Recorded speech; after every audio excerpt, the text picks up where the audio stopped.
Bonjour. Cet exercice est tombé à un oral de l'X-ESPCI 2013 en section PC, en tout cas à en croire le rapport de jury de cette année-là. Soit dit en passant, que ce soit pour préparer l'écrit ou l'oral, lisez les rapports de jury, c'est très bateau comme conseil, mais c'est très important.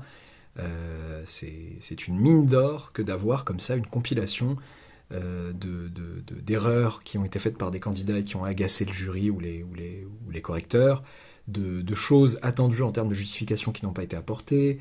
Ça vous donne aussi une certaine jauge en termes de ce qui est attendu ou parfois pas en termes de justification.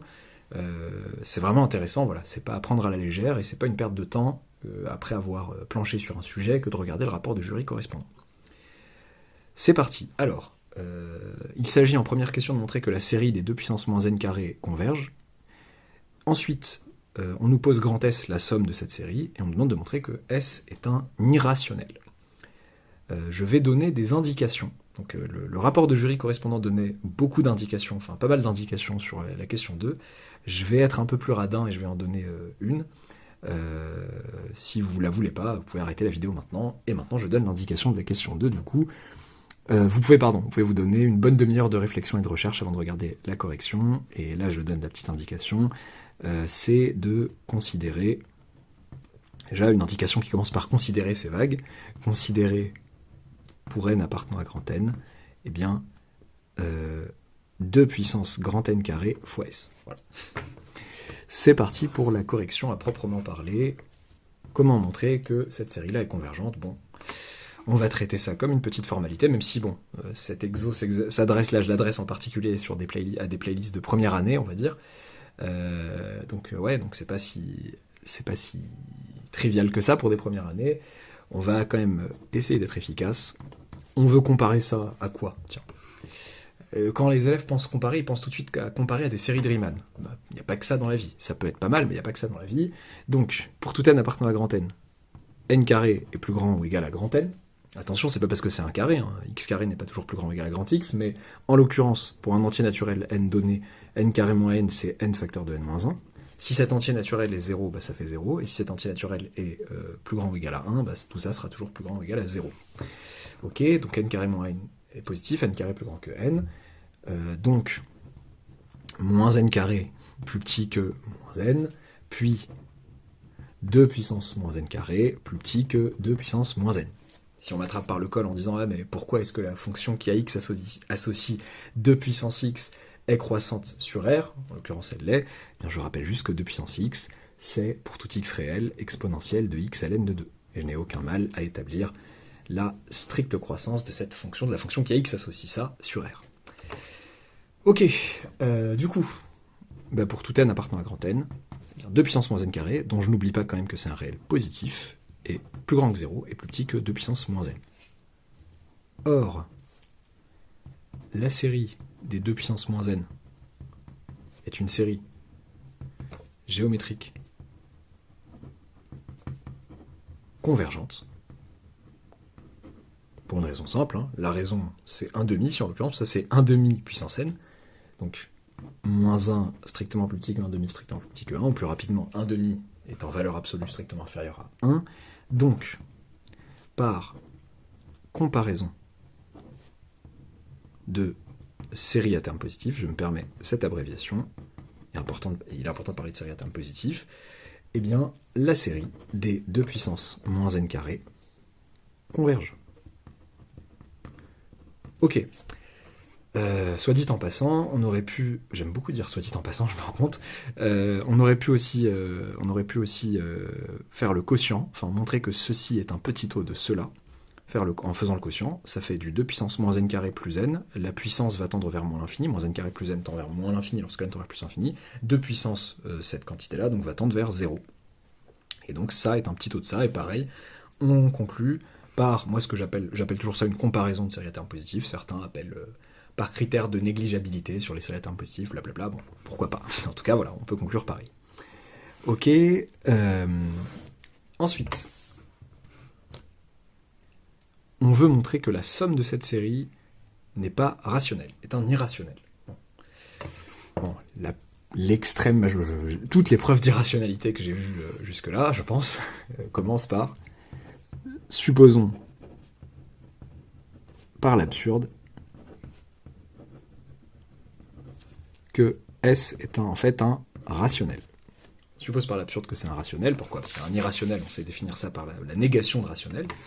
On se ramène à ce que c'est qu'un rationnel parce qu'on peut l'écrire au moins. Il existe donc un P et un Q. P appartenant à Z, Q appartenant à une étoile, tel que S s'écrive P sur Q. Et oui, effectivement, on a gratuitement une hypothèse supplémentaire, si on la veut, que P et Q sont premiers entre eux. Si on peut les prendre premiers entre eux en considérant l'écriture sous forme de fraction irréductible de S. Je le garde dans un coin de ma tête, si besoin je le sortirai, enfin je pourrais même adapter mes hypothèses de départ. En l'occurrence, je vous spoil un peu ici, ça ne servira pas nécessairement, mais dans plein de situations, ça sert à garder en tête dans d'autres situations. Ok, donc l'énoncé me dit de considérer ça, enfin l'énoncé. L'indication de l'énoncé me dit de considérer ça. Pourquoi en fait? Bon, ce serait un peu difficile d'expliquer pourquoi. Eh bien, poser une telle chose serait pertinent. On va quand même essayer. C'est qu'en fait, quand je regarde 2 puissance n carré fois s, ça me permet de faire apparaître. Après, on va me dire pourquoi, en quoi c'est intéressant de faire apparaître ça. Ça me permet de faire apparaître dans cette somme-là beaucoup d'entiers. Alors, je m'arrête un instant. 2 puissance n carré fois s, ça fait ça. Je sais qu'en tant qu'élève, on pourrait se dire, oulala, identité remarquable, grand N moins petit n, grand N plus petit n, mais bon, on est vite bloqué, a priori, je vois pas comment me servir de l'identité remarquable qui est ici. Par contre, il y a quelque chose de plus intéressant à observer, justement, c'est qu'en cassant la somme en deux, jusqu'à grand N, puis le reste, eh bien, la première partie de la somme, déjà, qu'est-ce qu'on peut en dire? C'est une somme d'entiers. Ça, c'est un entier naturel, en fait. C'est une somme d'entiers naturels, ce sont des puissances de 2 entières positives. Une puissance, les exposants, là, sont entiers positifs. Sont des entiers naturels, quoi, pardon. Donc, n carré, parce que petit n se balade entre 0 et grand n. Donc, grand n carré moins petit n carré est un entier naturel.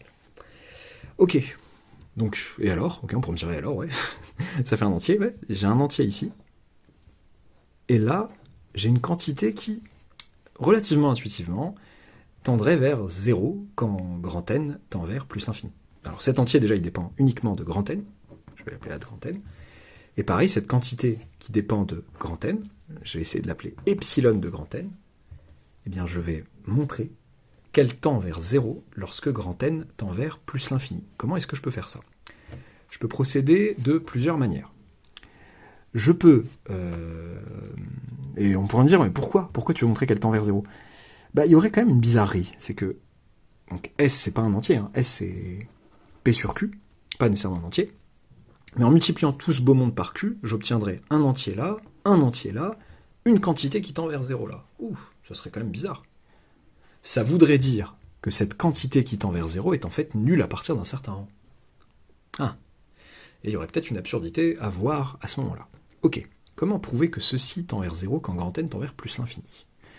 Je peux regarder ça directement en disant, attends, qu'est-ce que c'est que ce 2 puissance n carré moins n carré? Comment je peux jouer avec ça? Je peux essayer de... je suis en train d'hésiter entre deux options. Alors, il y a une option qui me semble claire, c'est que... Alors, je vais m'en justifier. Ça, donc c'est un réel positif, et c'est inférieur à du 2 puissance moins n. Ok, c'est une idée pas simple à avoir. Et je peux me permettre de majorer comme ça parce que c'est le terme général d'une série convergente, 2 puissance moins n. Car, je m'explique, alors, ce que je veux expliquer, c'est que cette puissance est inférieure ou égale à ça. Quel que soit n supérieur ou égal à n plus 1, parce que je prends des petits n supérieurs ou égaux à n plus 1, eh bien, n carré moins n carré moins n, je vais montrer que ça moins ça c'est négatif, ça me fait du n carré moins n carré plus n, ça fait donc du... Alors, je veux montrer que c'est négatif, donc n est supérieur à n plus 1, c'est donc inférieur en fait à... donc grand N carré à la rigueur, enfin, je peux dire que grand N carré c'est inférieur à n-1 au carré, moins n carré plus n, et je crois que le tour est joué, parce que là ça fait n carré, moins 2n plus n, ça fait donc, au revoir les moins n carrés déjà, et ça fait donc du moins n plus 1. Et c'est dommage. Alors pourquoi c'est dommage? Non, tout va bien. Tout va bien, c'est négatif ou nul, parce que n est supérieur ou égal à n plus 1, n appartient à une étoile. Petit n appartient à une étoile, et c'est cette quantité négative ou nulle. Donc, cette puissance, cet exposant est inférieur à cet exposant, et donc, par croissance de la fonction qui a x associe 2 puissance x sur r, eh bien, j'ai bien que ça inférieur à ça. Et alors, ça, c'est le reste. Ça, je note ça, Rn, c'est le reste d'une série géométrique convergente en particulier. Bon. Alors, nous revoilà après quelques tours joués par la caméra. Alors, R de n tend vers 0 quand n tend vers plus l'infini, car la série des 2 puissance moins n est une série convergente, tout simplement. Donc, d'après le théorème des gendarmes,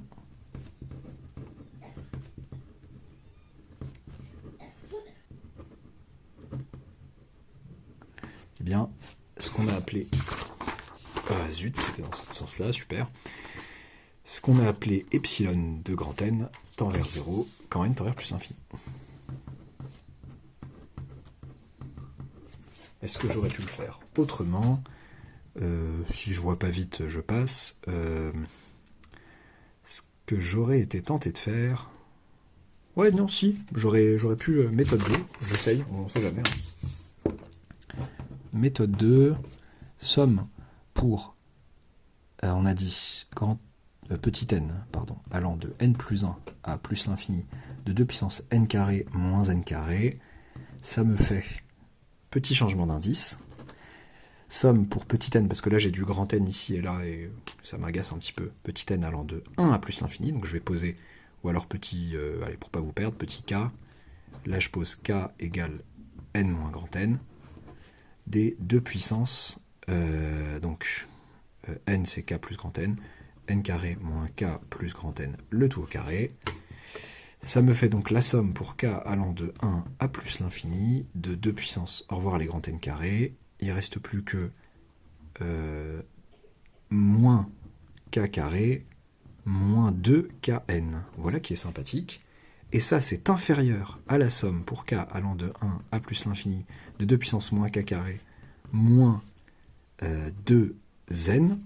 Ceci étant inférieur à cela. Et ce qui me fait 2 puissance moins 2n fois la somme pour k allant de 1 à plus l'infini de 2 puissance moins k carré. Je trouve ça joli parce que ça me fait réparer du s.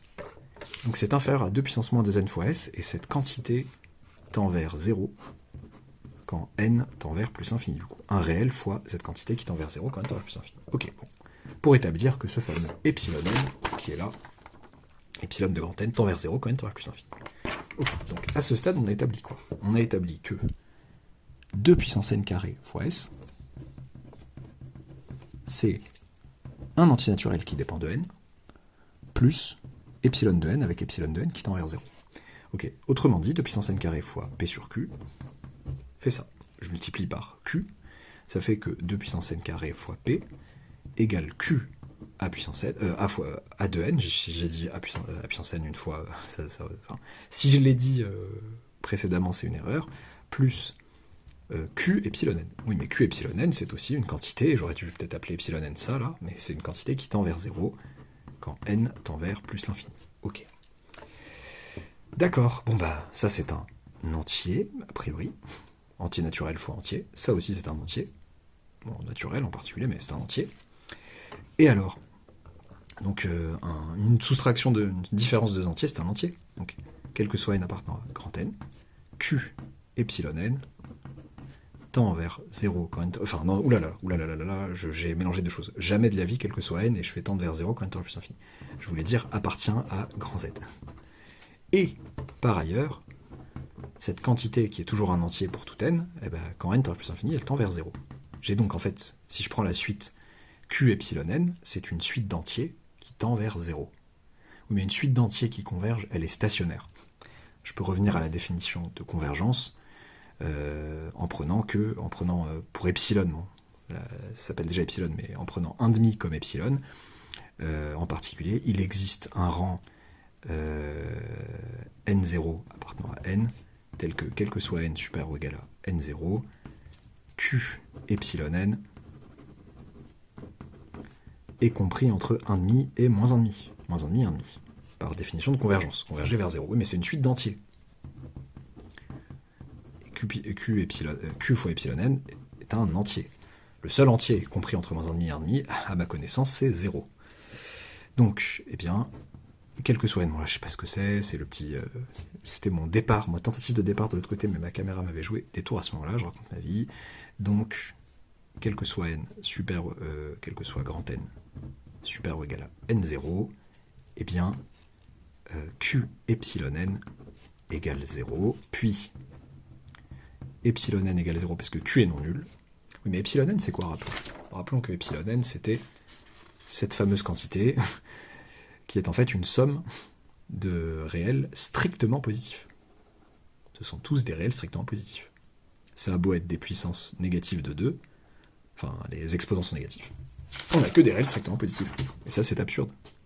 Parce que ça voudrait dire que 0 est la somme pour tout n supérieur ou égal à n0, la somme pour petit n allant de grand n plus 1 à plus l'infini, de 2 puissance grand n carré moins n carré, serait positif, serait nul. Une somme de réels strictement positifs qui est nulle, c'est absurde. Donc, est-ce que j'aurai la place de l'écrire? S est un irrationnel. Voilà. N'oubliez pas de vous abonner à la chaîne si ce n'est pas fait. À bientôt pour une nouvelle vidéo.